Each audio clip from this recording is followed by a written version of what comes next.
और इसके बाद आइए आपको सीधे लिए चलते उत्तराखंड, जहां पर मुख्यमंत्री पुष्कर सिंह धामी क्या कुछ कह रहे हैं, आप भी सुनिए।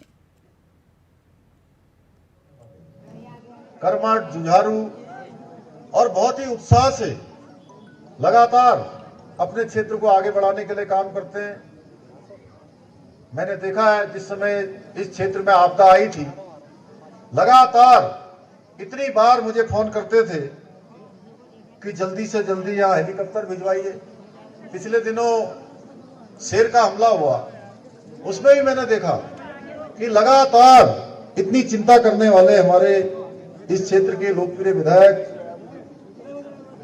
भाई राम सिंह कैड़ा जी, क्लस्टर प्रभारी श्री प्रदीप जी, मंडी परिषद के अध्यक्ष डॉक्टर अनिल डब्बू जी, विधानसभा प्रभारी गोपाल रावत जी, पूर्व मंत्री गोविंद सिंह बिष्ट जी, पूर्व विधायक दान सिंह भंडारी जी, देवेंद्र ढेला जी, प्रदेश कार्यकारिणी की सदस्य श्रीमती बीना आर्य जी, श्री सुरेश आर्या जी, पूर्व मंत्री श्री रंजन बरगली जी, नवीन भट्ट जी जिला महामंत्री, महिला मोर्चा की प्रदेश की महामंत्री भावना मेहरा जी, ब्लॉक प्रमुख धारी आशा रानी जी, ब्लॉक प्रमुख ओखलकांडा कमलेश कैड़ा जी, मुकेश बोरा जी अध्यक्ष दुग्ध फेडरेशन, नितिन राणा जी, बहादुर नदगली जी, योगेश रजवार जी, प्रदीप बिष्ट जी मंडल अध्यक्ष, अंकित पांडे जी, नरेश नयाल जी, श्रीमती कमला आर्या जी मंडल अध्यक्ष, कृपाल सिंह मेहरा जी, श्री मनोज शाह जी जिन्होंने अभी भारतीय जनता पार्टी में सम्मिलित हुए हैं, और मंच पर आसीन श्री ध्रुव रौतेला जी समेत हमारे सभी पदाधिकारीगण और बड़ी संख्या में आज इस सभा में उपस्थित हमारे इस क्षेत्र के सभी मेरे बड़े बुजुर्ग, सभी उपस्थित माताएं, बहनें, हमारे नौजवान साथियों, और जहां तक मेरी आवाज जा रही है, मैं देख रहा हूं कि जितने इस मैदान में, रामलीला मैदान में जितने लोग बैठे हैं, उससे कहीं ज्यादा लोग मैं देख रहा हूं वहां डाणों में, कानों में ऊपर सब बैठे हुए हैं। उनको हमारे पत्रकार मित्र, मीडिया के सभी मेरे मित्र, मैं सबसे पहले तो आप सबका आज यहां अजय भट्ट जी के समर्थन में मोदी जी को प्रधानमंत्री बनाने के लिए आप सब इतनी बड़ी संख्या में यहां एकत्र हुए हैं। मैं आप सबको प्रणाम करता हूं, आप सबको नमन करता हूं, आप सबका स्वागत एवं अभिनंदन करता हूं। मुक्तेश्वर महादेव की पावन धरा, इस पावन धरा को मैं प्रणाम करता हूं। ये हमारे विकास पुरुष उत्तराखंड और उत्तर प्रदेश में जो मुख्यमंत्री रहे और देश में भी प्रधानमंत्री के पदों को छोड़कर अन्य सभी पदों पर रहे विकास पुरुष नारायण दत्त तिवारी जी, उनका भी स्मरण करता हूं, क्योंकि व्यक्तिगत रूप से चाहे अजय भट्ट जी हों या मैं, हमेशा हमको आशीर्वाद मिलता रहा। लगातार उन्होंने हमें हमेशा प्रोत्साहित किया, लगातार मार्गदर्शन किया।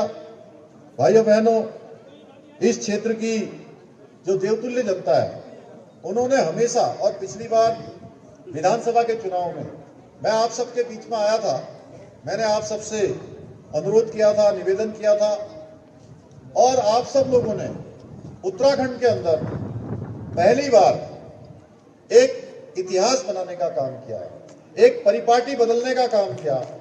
एक जो मिथक था कि हर बार चुनाव होता है और चुनाव के बाद सरकार बदल जाती है, इस बार भी मुझे आप सबको पता है कि चुनाव से ठीक 6 महीने पहले मुझको ये मुख्य सेवक का दायित्व आप सबके आशीर्वाद से, भगवान की कृपा से, हमारे प्रधानमंत्री मोदी जी की कृपा से मुझे काम करने का ये अवसर मिला। उस समय भी तमाम तरह की भ्रांतियां थी कि 6 महीने बाद चुनाव होना है, 6 महीने के बाद सरकार बदल जाएगी। भाइयों बहनों, क्योंकि उत्तराखंड राज्य बनने के बाद हर चुनाव में ये होता था, जो सरकार होती थी वो सरकार बदल जाती थी। इस बार भी बड़े बड़े राजनीतिक जो विद्वान थे, विश्लेषक थे, उन्होंने विश्लेषण किया था कि इस बार फिर सरकार बदल जाएगी, लेकिन आपने उनके विश्लेषणों को, उनके पूर्वानुमानों को आपने गलत साबित कर दिया और एक मिथक तोड़ दिया, एक इतिहास रच दिया, लगातार भारतीय जनता पार्टी की सरकार बना दी।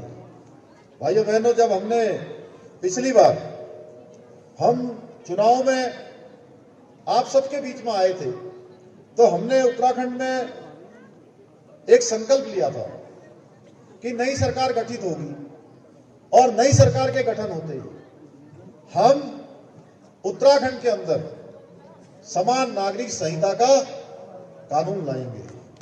कहा था ना?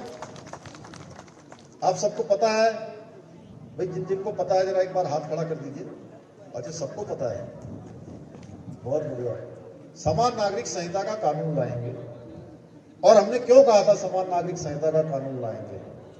यह हमने इसलिए कहा था कि समान नागरिक संहिता देश की आजादी के बाद से हमारी पार्टी का भी संकल्प रहा। देश के अंदर लगातार ये मांग उठती रही कि सबके लिए समान नागरिक संहिता होनी चाहिए। देश में रहने वाले हर एक व्यक्ति के लिए एक समान कानून होना चाहिए। देश के अंदर एक विधान होना चाहिए, देश के अंदर एक निशान होना चाहिए, देश के अंदर एक प्रधान होना चाहिए, यानी कि देश के अंदर सबके लिए व्यवस्थाएं समान होनी चाहिए। हमारे प्रधानमंत्री मोदी जी के नेतृत्व में देश के अंदर एक विधान, एक प्रधान और एक निशान, ये धारा 370 कश्मीर से हटाने के बाद ये देश के अंदर लागू हो गया। पूरे देश के अंदर एक व्यवस्था लागू हो गई। भाइयों बहनों, उत्तराखंड के अंदर हमने ये संकल्प जब आपके सामने रखा और आपने सरकार बना दी, आपने काम करने का मौका दे दिया। आपने तो आप गढ़ मुक्तेश्वर से सुन पा रहे थे मुख्यमंत्री पुष्कर सिंह धामी को। और इसके बाद बात करेंगे अगली खबर की। गाजीपुर से बड़ी खबर सामने आ रही है। गाजीपुर पहुंचे सपा प्रमुख अखिलेश यादव। मुख्तार अंसारी के घर पहुंचने वाले हैं अखिलेश यादव। मुख्तार अंसारी के घर पर सपा के नेता मौजूद, सपा के गाजीपुर से प्रत्याशी मुख्तार के घर पर मौजूद। भाई अफजाल अंसारी और सपा विधायक मौजूद। मुख्तार अंसारी की पैतृक कब्रिस्तान पहुंचेंगे अखिलेश यादव। तो इस वक्त की अहम जानकारी आपको बता दें कि सपा सुप्रीमो अखिलेश यादव गाजीपुर पहुंच चुके हैं। अब से कुछ ही देर में मुख्तार अंसारी के घर पर पहुंचेंगे, लोगों से मुलाकात करेंगे। लंबे समय से इस बात को लेकर राजनीतिक गलियारों में चर्चाएं तेज थी, लेकिन सपा सुप्रीमो अखिलेश यादव मुख्तार अंसारी के परिवार से मुलाकात करने के लिए आज पहुंच रहे हैं, गाजीपुर पहुंच चुके हैं। मुख्तार अंसारी के पैतृक कब्रिस्तान पहुंचेंगे अखिलेश यादव। भाई अफजाल अंसारी और सपा के विधायक मौजूद। मुख्तार अंसारी के पैतृक कब्रिस्तान भी जाएंगे अखिलेश यादव।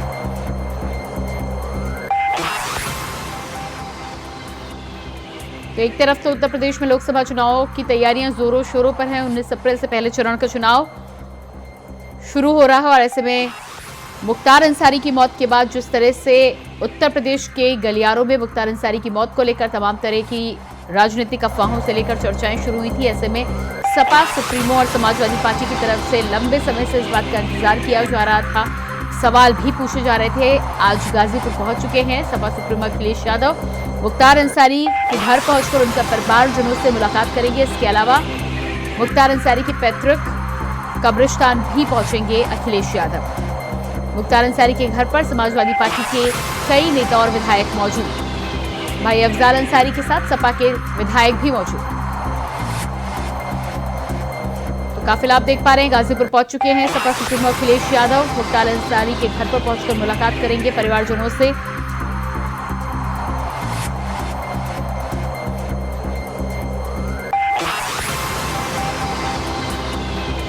तस्वीरें आप देख पा रहे हैं, सपा सुप्रीमो अखिलेश यादव गाजीपुर पहुंच चुके हैं। गाजीपुर में मुख्तार अंसारी के घर पर परिवारजनों से मुलाकात करने के लिए पहुंचेंगे और उसके बाद मुख्तार अंसारी के पैतृक कब्रिस्तान पर भी पहुंचेंगे, फूल चढ़ाएंगे मुख्तार अंसारी।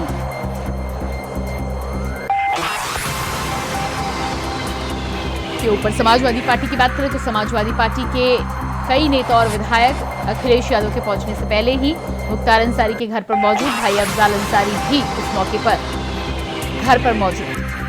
घर पहुंचकर अफजाल अंसारी और परिवारजनों से मुलाकात करेंगे अखिलेश यादव।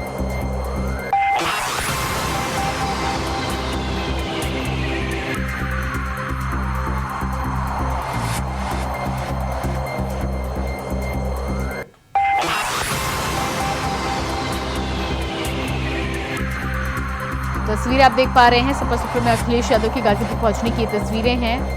सपा सुप्रीमो अखिलेश यादव का काफिला गाजीपुर पहुंचा है। आज मुख्तार अंसारी के घर पर पहुंचकर परिवार के लोगों से मुलाकात करेंगे अखिलेश यादव। इसके अलावा जानकारी मिल रही है कि पैतृक कब्रिस्तान भी जाएंगे अखिलेश यादव।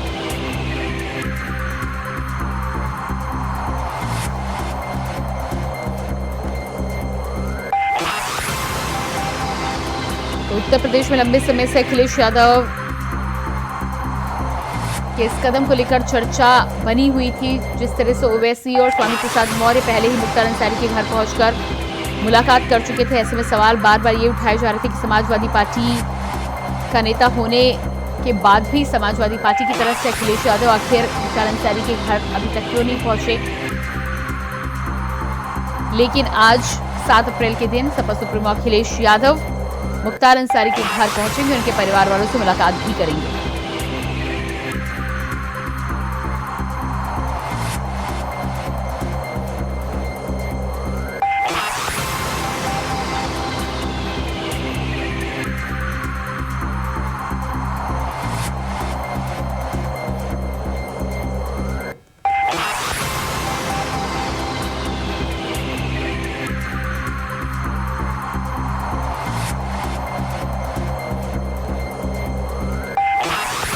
तस्वीरें आपको दिखा रहे हैं लगातार। सपा सुप्रीमो अखिलेश यादव गाजीपुर पहुंच चुके हैं। गाजीपुर में सुरक्षा व्यवस्था भी लगातार चौक चौबंद है। तस्वीरें आप देख पा रहे हैं। सुरक्षा व्यवस्था मुख्तार अंसारी की मौत के बाद से ही बढ़ाई गई थी।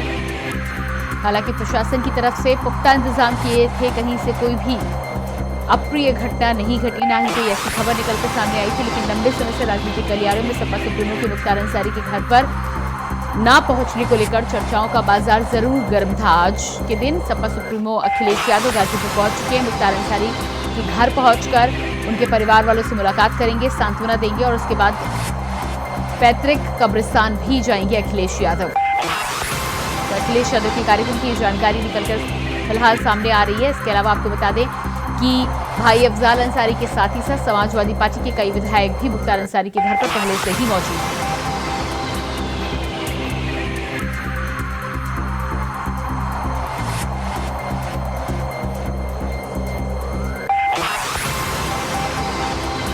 गाजीपुर की गलियारों से इस वक्त की अहम जानकारी आपको बता रहे हैं। अखिलेश यादव गाजीपुर पहुंच चुके हैं। अब से कुछ ही देर में परिवार वालों से मुलाकात करने के लिए पहुंचेंगे।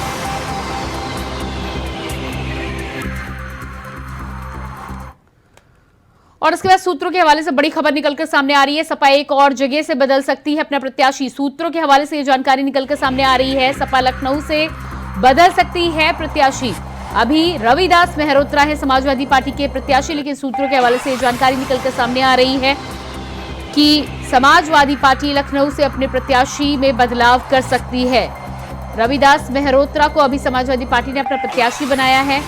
राजनाथ सिंह के सामने रविदास मेहरोत्रा को समाजवादी पार्टी ने उतारा था, लेकिन जिस तरह से उत्तर प्रदेश में अलग अलग सीटों पर समाजवादी पार्टी के चेहरे बार बार बदलते हुए नजर आ रहे हैं। मुरादाबाद से लेकर रामपुर की सीट और मेरठ से लेकर संभल बदायूं तक लगातार प्रत्याशियों के नाम में जिस तरह से बदलाव निकलकर सामने आया है, एक के बाद दो, दूसरे के बाद तीसरे नामों तक समाजवादी पार्टी ने ऐलान करके प्रत्याशियों में बदलाव किया है। ऐसे में जानकारी ये भी निकलकर सामने आ रही है कि अब लखनऊ सीट पर भी समाजवादी पार्टी अपने प्रत्याशी रविदास मेहरोत्रा का टिकट काट कर किसी और को मैदान में सामने ला सकती है। सूत्रों के हवाले से हालांकि ये जानकारी अभी निकलकर सामने आ रही है, लेकिन उत्तर प्रदेश की राजधानी में इस समय राजनीतिक गलियारों में हलचल तेज है। रविदास मेहरोत्रा का टिकट कट सकता है। सूत्रों के हवाले से ये जानकारी सामने आ रही है।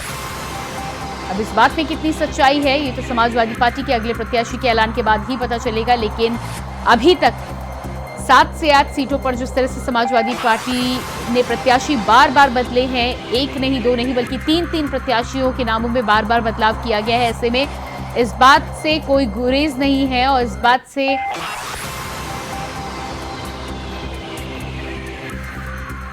और इसी खबर पर हमारे साथ लखनऊ से संवाददाता मोहम्मद आसिफ लाइव जुड़ चुके हैं। जी मोहम्मद आसिफ, लगातार जिस तरह की खबरें सूत्रों के हवाले से आ रही है, कोई बड़ी बात नहीं है उत्तर प्रदेश में अगर रविदास मेहरोत्रा का टिकट काटकर समाजवादी पार्टी एक बार फिर से किसी और को मैदान में ले आए तो। जी बिल्कुल प्रियंका, बता दूं कि लोकसभा चुनाव के पहले प्रत्याशियों के चयन को लेकर समाजवादी पार्टी में कंफ्यूजन चल रही है। बात करें रामपुर, मुरादाबाद, मेरठ, नोएडा समेत 9 सीटें ऐसी हैं जहां पर प्रत्याशियों के टिकट बदलने पड़े।